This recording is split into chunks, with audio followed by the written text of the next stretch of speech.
requires a copy of the contact reference and medical history form to be included with a certified copy of an adoption degree. Passing both chambers unanimously. It is a heartfelt thanks to the floor managers of Senator Green, who she's back there, that joined us. Thank you, Senator. Thank you. And Representative Wilsey.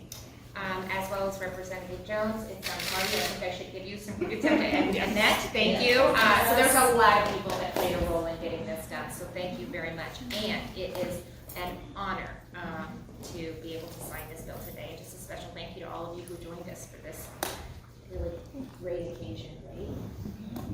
Yeah. Okay, so here's how we do it. So I'm going to try to give as many of you a pen as I can.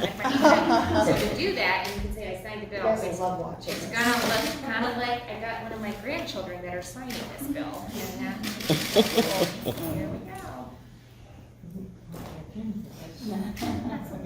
That's a lot of pens, but I don't think I have enough. That tells you how impactful this bill is, right? That there's this many people that are in the governor's office today to celebrate this becoming law.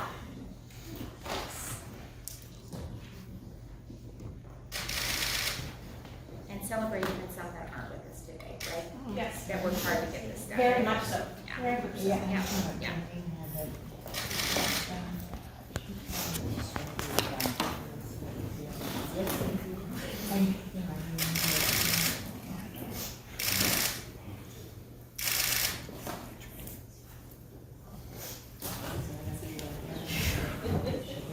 You're reading? As long as the Secretary of State can read. That's right.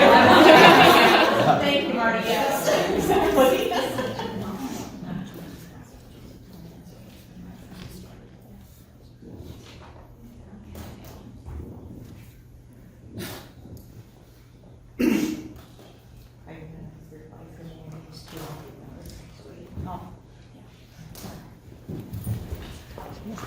Okay, so that's the bill. And then this is the letter that goes to the Secretary of State that Representative Anderson was talking about. So now we're going to sign this, and it's complete, and then we're going to do one big round of applause, okay? Yeah.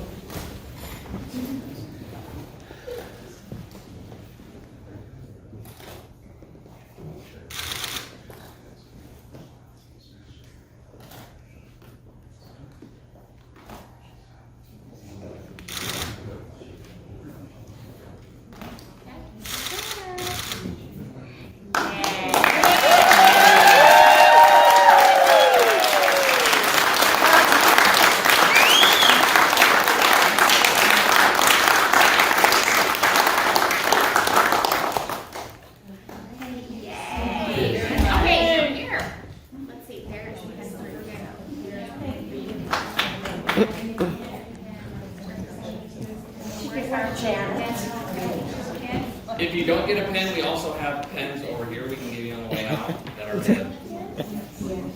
Exact same.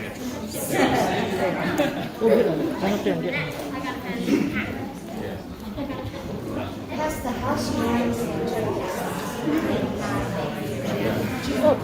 I missed you getting it. Here, show me your pen. There you go. Who am I missing? Senator Green? Senator's up there.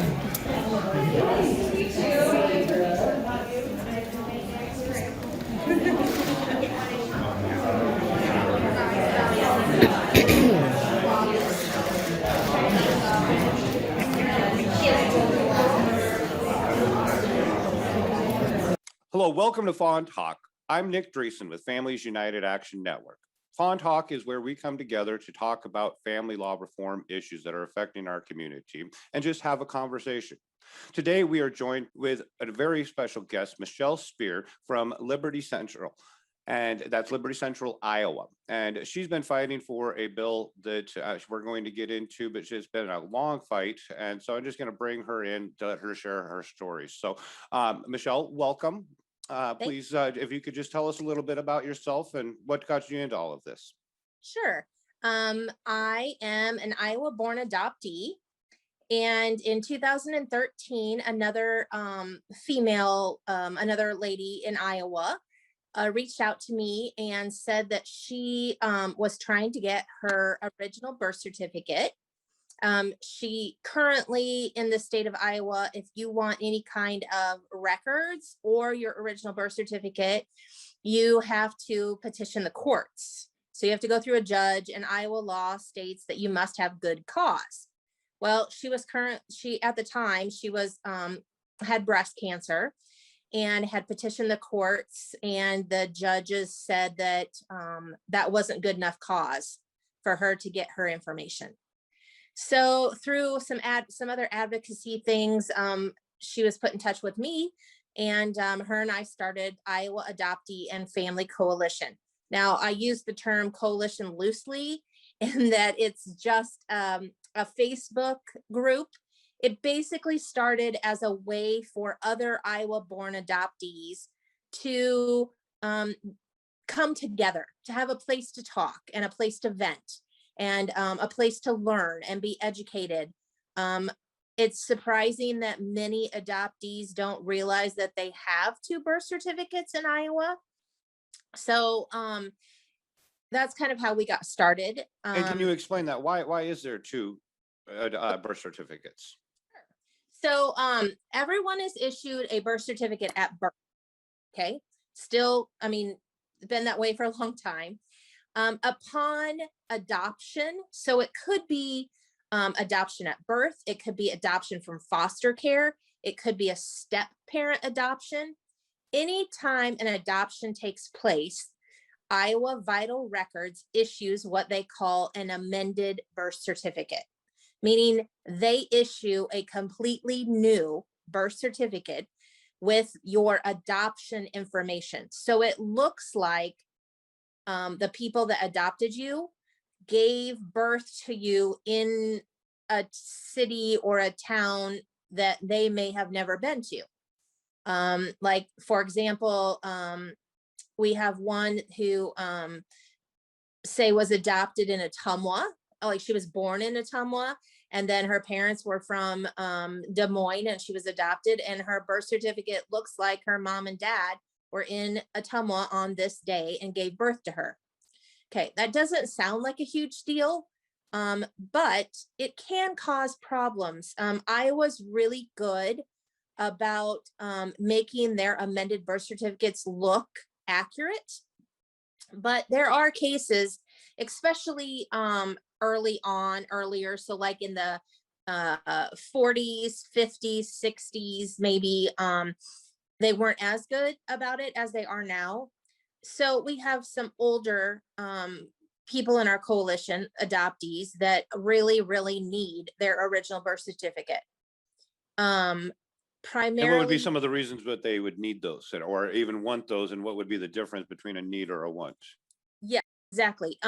So there's many reasons that we started out on this legislative journey. And our legislation is to allow any adult that was born in Iowa and adopted access to their original birth certificate after they turn 18. So they have to be an adult. This isn't about children. This isn't, about anyone underage. The age of majority in Iowa is 18, and that's where this lies. Okay. So I just want to make that clear. This isn't about children. This is about adult situations. Secondly, the thought processes can range from not really caring that you have it. You don't really need it for anything.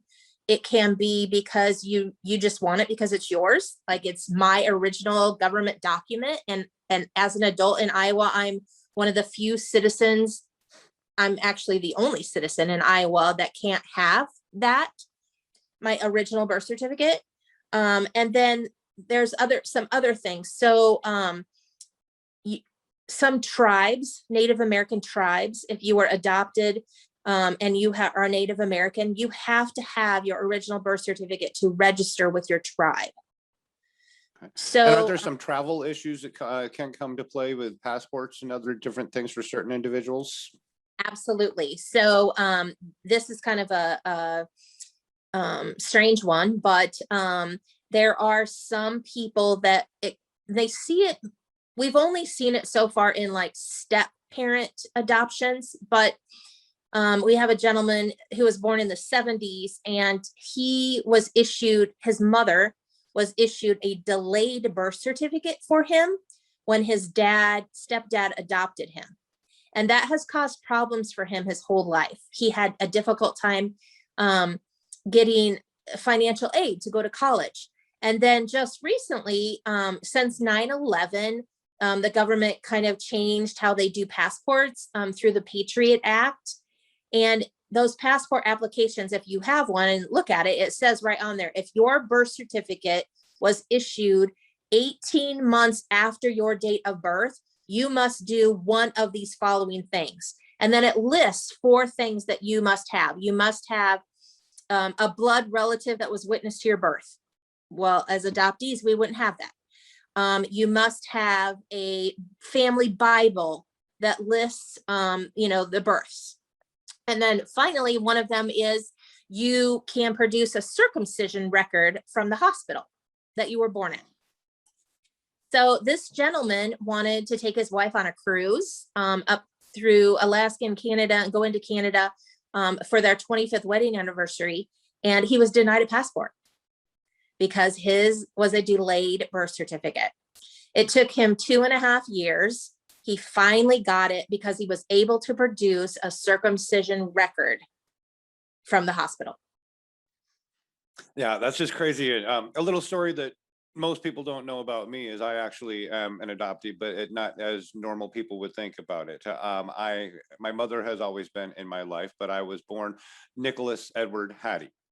And then throughout time, as she got remarried, at my request, basically, that my stepfather adopted me, and they changed my name first to Nicholas Edward Dreesen, and then I was like, well, Edward was my biological father's middle name, and so I want your middle name too, and so I'm now Nicholas Edward James Dreesen, which is what I've been for most of my life and what everybody knows me by, and most people don't know that he is not my blood father, but I have not ran into these issues because I've been lucky enough to again have the mother who has the original birth certificate, as well as that could give the blood relative placement. But I do have one of those the updated birth certificates that you were talking about. Yes. Yep. And so what would be some of the reasons that the opposition would say that they didn't want this to happen and wouldn't want to allow access to the birth certificate? So most of the opposition lies in kind of misunderstanding and some antiquated systems, antiquated mindsets, as you will. So it used to be thought that sealing the original birth certificates were to keep the birth mothers anonymous, okay? But that's not really why it was done. It was done to safeguard the adoptee or the adoptive parents from having to produce a illegitimate birth certificate, like to the schools or to driver's license or to, whatever. And also it prevented birth mothers from trying to find us, to search for us. Now, this was very common in the 1960s and 70s. This was an era that we called the baby scoop era in adoption. So basically what that means is it was thought best practices were to literally not let the birth mothers even see their children, their newborns. I mean, we know now that skin to skin is very important. But back then they would a lot of times sedate the moms. And then they would give birth and then they would just come in and scoop the baby. So that's why it's called baby scoop era. And the antiquated laws back then, they thought it was best practice to do this. Okay. We have since learned that very few birth mothers want to remain anonymous. Okay. They wanted to be kept secret from the judging people in society. They didn't want the unwed mothers' homes to, get their name out, and they didn't want their people back in town. They never really wanted to stay secret from their newborn, you know? So there was, the opposition lies in that a lot of people think that birth mothers were promised anonymity when they relinquished, and that's not true. We have yet to find any contract even in the state of Iowa and outside the state of Iowa that lists that they are promised anonymity from their offspring. So that's kind of where the opposition lies. There's just some old practices and some old mindsets that, oh, we're gonna, out these birth moms, and oh, it's just gonna be horrible, and oh, we just can't, make them, they were promised all this stuff. Well, they weren't. And so now our job is to educate people.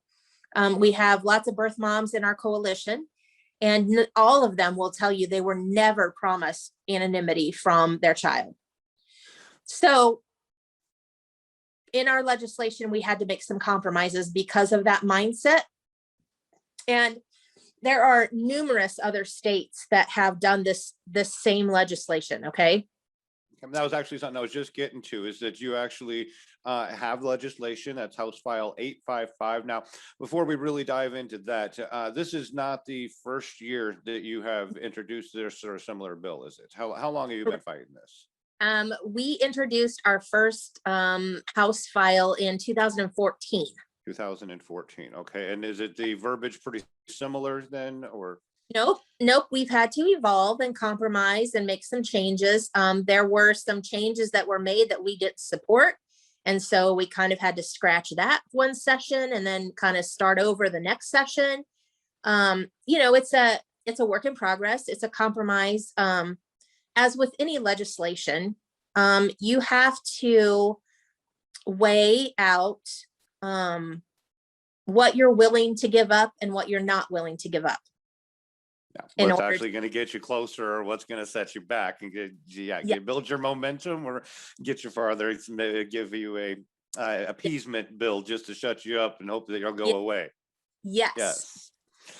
So where are you at in the process? I hear we're at an exciting point now since 2014 to 2021. Where are you at? We are at a very exciting place, Nick. I mean, we are waiting for the governor's signature. So thank you. Yes, it's a very woohoo. Yay, finally. I hear that some legislation takes 20 years. So I'm thrilled that it only took us 7, but it was still a long 7 years. So our legislation passed the Senate and the House. Had one little amendment, but it was just about fees, so no big deal. And so then now it's gone back to the House and passed the House again. So we're just literally waiting for the governor to sign it. Okay. And you had mentioned, you were right before I cut you off there, that you were going to talk about some of the changes that the legislation has had, and some of the concessions you've had to make. So what would be some of the things you'd like to explain to the people about this bill that may differ from either what you were hoping for or what other states have done? Yes. Okay. So in the adoption activist community, I don't know if you call it, whatever. There is a huge push for what's called clean legislation. Okay. And clean legislation means that every adoptee can have their original birth certificate no matter what. Okay. There are some states that have never closed their original birth certificates, like Kansas. There are adults there, they've always been able to have their original birth certificate. There are some states that have fought and not given up any concessions, and they're still fighting to allow all adoptees to get their original birth certificate. So that's where we started too, was with a clean bill, meaning that we just wanted Iowa's legislators to say, yes, anyone over the 18 can request their original birth certificate. We'll put it in the hands of adults. And if you don't want contact, then we as adults, need to adhere to that. There are other laws in our state for harassment and stalking and any of those other things. So we really approached it as an adult thing, and that, we have to put faith in the people of Iowa in knowing that if they choose, and not everyone will choose to even search, but if they choose and the birth parents, family, whatever, doesn't want contact, then we have to abide by that. The legislators weren't comfortable with that.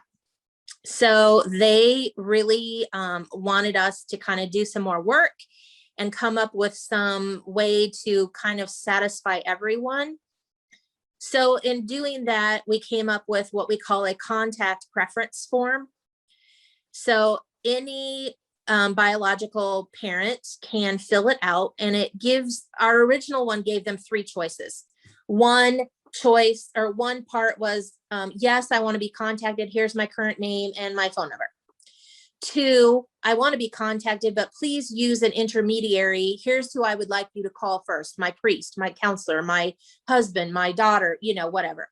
And then thirdly, it was, please, no, I do not want any contact. Please do not contact me, but I understand that they will get their original birth certificate. Okay. So that's what we first came up with. And the legislators were a little bit better with that. But we still ran into some opposition from some older private adoption agencies that felt like, even though it wasn't written in their contracts to promise anonymity, it was, how do I want to say, implied. And so our coalition really Probably worried about their own liability if they probably made verbal promises of anonymity and worried that could come back to bite them. Yes. So we worked very hard and was like, well, tough, a verbal and implyment is not law. Like, it's not. So I'm sorry if you implied that. Now you have to figure out how to deal with that. But that didn't work.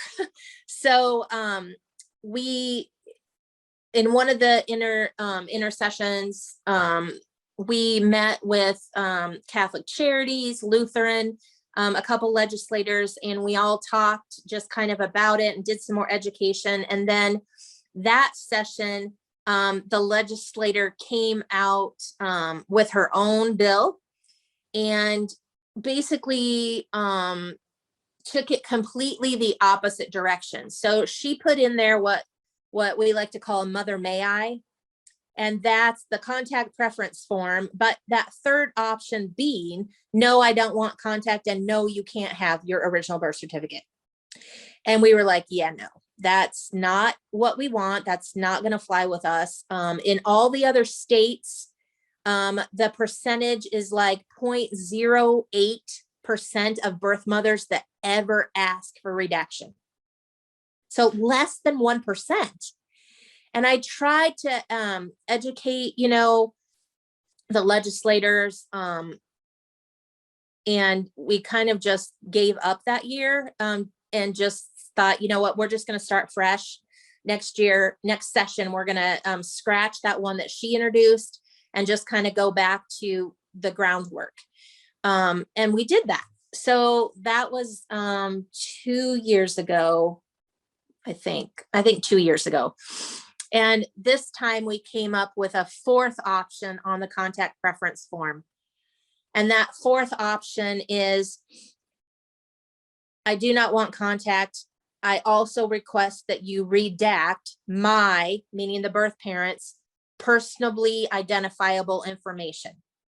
Yeah, Now, that makes this much more sense. As you still have access, but yet the anonymity is protected. Right, which is not, in a perfect world, that is not what we want either.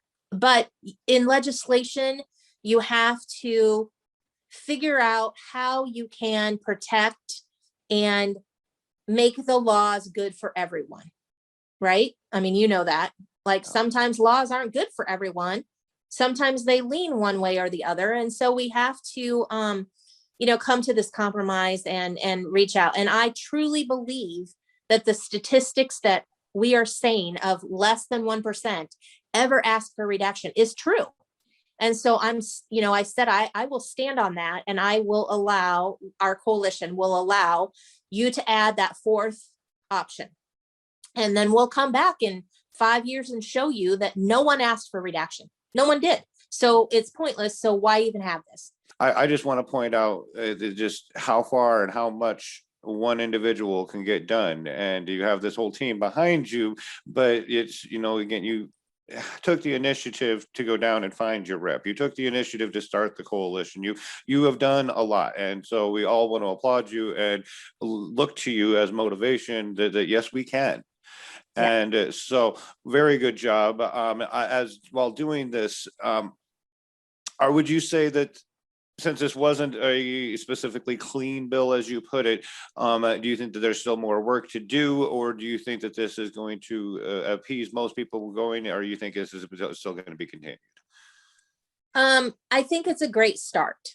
It will get us where we need to be to gather some of our own Iowa statistics, and to see where, where it takes us, where this goes. I ultimately would love to have clean legislation. So, I think there's always room for growth. And, in 10 or 20 years, it might be a completely different world. Look how much DNA has come. There are no secrets anymore.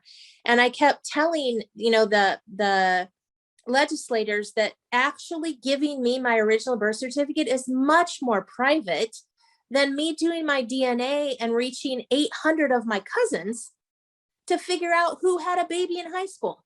I don't want to call cousin Susie, who then calls cousin Martha, who then calls Aunt June, who then calls, her cousin, who just give me Who the makes a name. post on Facebook and somebody finds it that way. Yeah. Yes. I'm like, just give me my piece of paper and let me be an adult about it. There's we're so not- much just about humankind as it is that is just seeking who we as a self are and where we come from. And Right. that is not just, environmentally, but spiritually, all these other ways as well. And if cut off that root system and that drawage of that direct tree line, it can definitely affect a person's mental state and growth opportunities and Right. everything else, I'm assuming. Right. If you could tell us then, during this whole process since 2014, when dealing with the legislators, would you say that you've gotten pretty straightforward, honest answers, or did you kind of feel like there was a lot of games involved and that was just kind of part of the challenge and part of the process? No, I think that, to answer your question, no, I thought that they were very open. And I think Iowa is unique in that we do have the ability to really talk one-on-one with our legislators at the Capitol. We have the ability to call them out of the chambers, and not every state is like that. And I didn't realize that. And so, I would get a comment from a lot of the legislators that me just being an everyday citizen going to the Capitol to talk about something that I think needs to be changed is the whole reason that they got into legislation. Like, they really liked that I was just an everyday person, just seeing something that needed to be changed and asking them how to do it. And, and explaining things to them and educating them. So many of them had no idea that we were even got amended birth certificates. Like, they had no idea. Yeah, there's so many people that take for granted and don't know how accessible our government is, especially here in Iowa, and how easy it is to get involved on a local level and make a big difference. Absolutely. Yeah. And I really, even like speaking in committees, I'd never testified, use that term loosely. I'd never spoken at any kind of legislative committee whatsoever. And I found it really interesting that we're even allowed to do that. In some states, they have to register, and they're limited to only so many minutes, and they have to have something prepared in writing and all of that stuff. And in Iowa, I just went to the meeting and they listened to me. Crowd around the table as close as you can with another table right next to you doing the same thing, and each legislator runs it their own way, just a little bit differently. And yeah. But it's very constituent friendly. Yes. Like, I just feel like the legislators, even if I wasn't their constituent, they would listen to me. Now, I will tell you, there are, of course, and rightfully so, legislators get bombarded with emails and phone calls and da da da. So there were some legislators that would say to me, "Oh, is there anyone, any of my constituents that this affects?" You know, and so our coalition is about 1,300 people on Facebook. It's made up of anyone that has a connection to the adoption process, triad, whatever you want to call it, the constellation. So some of it's birth parents, some of it's adoptees, some of it's adoptive parents, some of it's professionals that, you know, deal with adoptions. And so we just had a really wide array of people, of membership in our group. And it's just an open, like I said, it's nothing official. It's just an open public Facebook page. And I was able to go out there and say, hey, this legislator is looking for one of his constituents. Is there anyone in this coalition that lives in his area that's affected by this legislation? And it was amazing to me, you know, how many people would be like, yeah, that's me. That's where I live. Here, I'll email him. I'll call him, you know, and it really was a grassroots kind of crazy, crazy ride, really, that, you know, it's kind of what you envision legislation to be, that it's not. Like there was no PAC money, there was no money, there was no, you know, lobbyists, there was no anything. It was just me. And then it became as I, you know, kind of started figuring out what I was doing there, then I would have, you know, like a day where I would invite everybody else to come up, and anybody that happened to be in the area, or if there was a committee meeting, I would be like, here it is, come talk, tell them your story, you know. And you know, it's exhausting to tell your story over and over and over again. And so it's really important. It's emotional. It's just really important to have other voices than just mine. So you've mentioned the importance of sharing your one story, and that's something we kind of keep coming back to. And again, why we're having these conversations and allowing people to share their story as well. Yeah. Besides that, what would be one of the number one things that you've learned, or one of the biggest reasons why you'd say you finally have reached the governor's desk?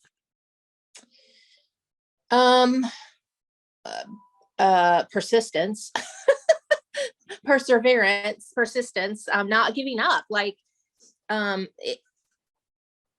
it's a long process to get law made, and you have to be in it for the game, because it may take you might be lucky and it take you 1 or 2 years, or it might take you 20. But if it's that important to you, then you just have to keep emailing, keep calling, keep showing up, keep talking about it. And I think the thing that was biggest for us this year was that we had some pretty influential legislators that weren't completely on board with our legislation last year. And so they kind of spoke in opposition quite a bit, like kind of, I don't want to say behind the scenes, but like in their caucuses, or just, you know, just weren't supportive. And so you can't expect every legislator to know every law, every bill. So some of the legislators rely on other legislators that are educated in that area or know about that area. Well, this happened to be someone that was connected to the adoption triad, and this legislator just really had a bunch of concerns. And so it took us 3 years. And then this year, this legislator really came around, and I think that was probably the biggest hurdle that we jumped, was getting this legislator to kind of be on our side, so to speak.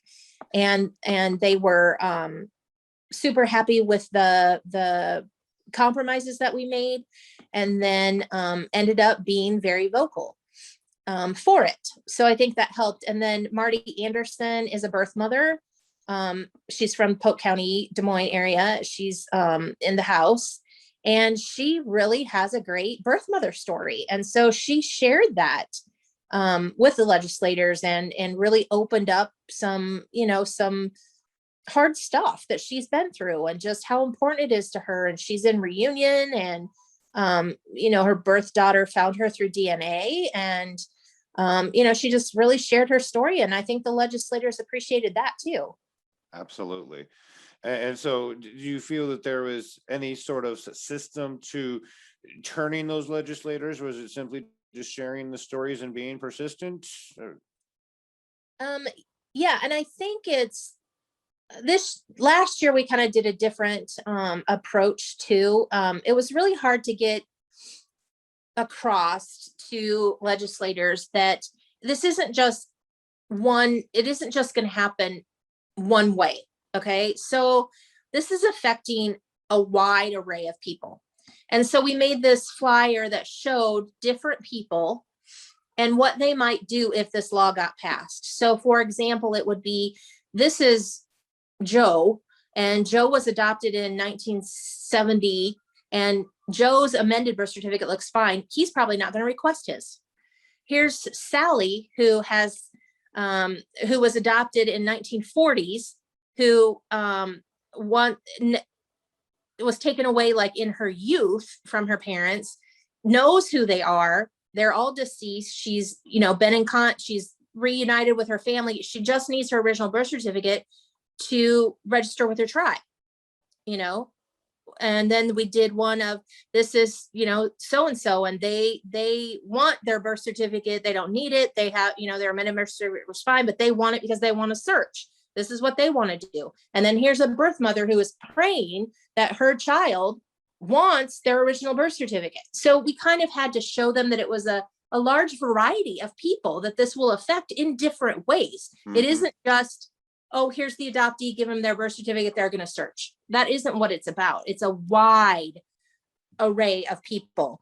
And we had we had one lobbyist. She was a lobbyist, and personally, she was an adoptee, and she had a congenital problem, or congenital heart problem. She was born in the late 50s.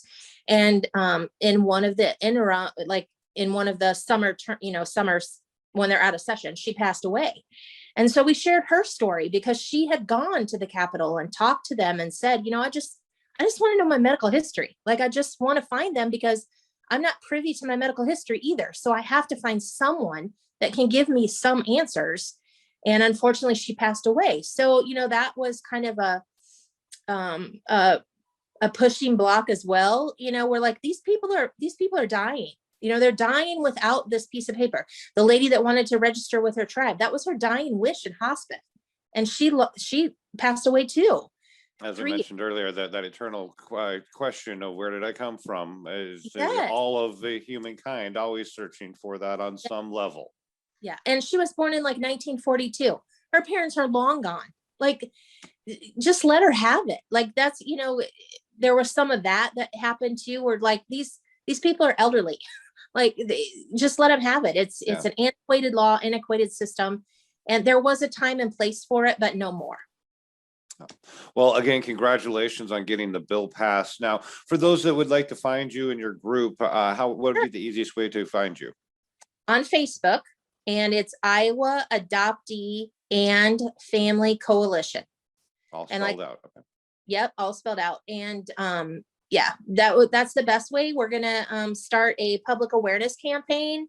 The Iowa Department of Public Health as well, and so will Catholic Charities, and then our organization, just to educate people on the new law, what it entails. There will be a 6-month waiting period to allow birth families, mothers mostly, because unfortunately, most time birth fathers weren't even listed on birth certificates. Even if they were known, they just didn't do it. So it's mostly birth mothers that we're giving 6 months or so to fill out paperwork, fill out that contact preference form that I talked about earlier. And then after that 6 months, adoptees can start requesting, and it won't matter if there's a contact preference form on file or not. If there's no form, you will get the original birth certificate. Okay. And that is a Facebook group, not a page, correct? No, it's a page. It is a page. Okay. Just wanted to verify that your organization, that's not Yeah. Iowa Adoptees and Families Coalition. Yes. Okay, and so you just kind of mentioned there some of your next steps here. Any other big goals that you or the organization are going to be working towards? Yeah, we're looking at, evolving. So as this gets passed and people get their original birth certificates, then we're kind of thinking like, what's the next logical step? So we're going to offer, some more education on searching, if that's what you want, education on, or maybe support groups. I know there's some people in the coalition that are really looking into maybe doing some more like some more policy work, like with foster care adoption. Unfortunately, Iowa's had several adoptees get killed by the hands or starved or abused. And so, there's several people in our coalition. They're like, okay, what can we do to help Iowa facilitate some of those adoptions that do need to take place, but they need to take place in the right way. They need to happen correctly so that that child can have the best possible life to move forward. So, our group kind of talked about that and just kind of where we want to go from here. So I don't think we're going anywhere after this is done. We're just going to keep moving. Well, we definitely hope to keep working with you. You know that last issue you talked about with the several deaths and other situations that we've seen with our Child Protective Service and our foster care system has been one of our organization's core issues when we first got started. Even though I personally came into it for the custodial issues, I quickly realized that there needs to be a safety net for these children, and our safety net was full of holes and on fire. And Yeah. so we were very proud that we were able to get the oversight investigation started. I believe that was in 2016. We are very disappointed in the legislation and the governor that they have failed to act really on any of the recommendations by us, by Osmondson, by any of the independent reports. Most of them have had very similar recommendations, and then they'll introduce stuff and they'll pat themselves on the back sometimes to say, hey, we did this, but these children need more. And they need to act faster. And I'm not trying to discredit these legislators, because I agree. We are fortunate here in Iowa that we have legislators that we can just walk up to and have a conversation. And that most of the time they're going to tell you where their problem is and what it's going to take to move them, or where the block is for them. And that's something we're very fortunate of. But these children need us to improve this system, and they need us to be willing to fail, because we need to do something now, or we are already failing. When we look at the statistics of the majority of our suicides, of our human trafficking, all of these different stats that go back to the Child Protection Services foster care system, that we are not helping these children if we are not creating viable entrepreneurs, successful adults. And so I think that we're excited to watch you take your next steps. And again, we hope that you'll be reaching out and we can find ways to continue to work together. Absolutely. Thank you so much, Nick. I really look forward to that. And you're right. We do have some things that need to happen in Iowa. So we're not an anti-adoption coalition. We believe in, adoption if it's the right scenario and the right situation. We just need to make it the best possible that it can be. So yeah, we look forward to seeing your legislation move as well. Okay, well, again, this has been Michelle Steele with Iowa Adoptees and Families Coalition, and on today's episode of Fawn Talk. So again, I'm Nick Dreesen, and again, thank you, Michelle. Any final words? No, I think that's good. Thank you so much for allowing me to come on and talk about our legislation. And I look forward to the day when all of the adoptees can get their original birth certificates.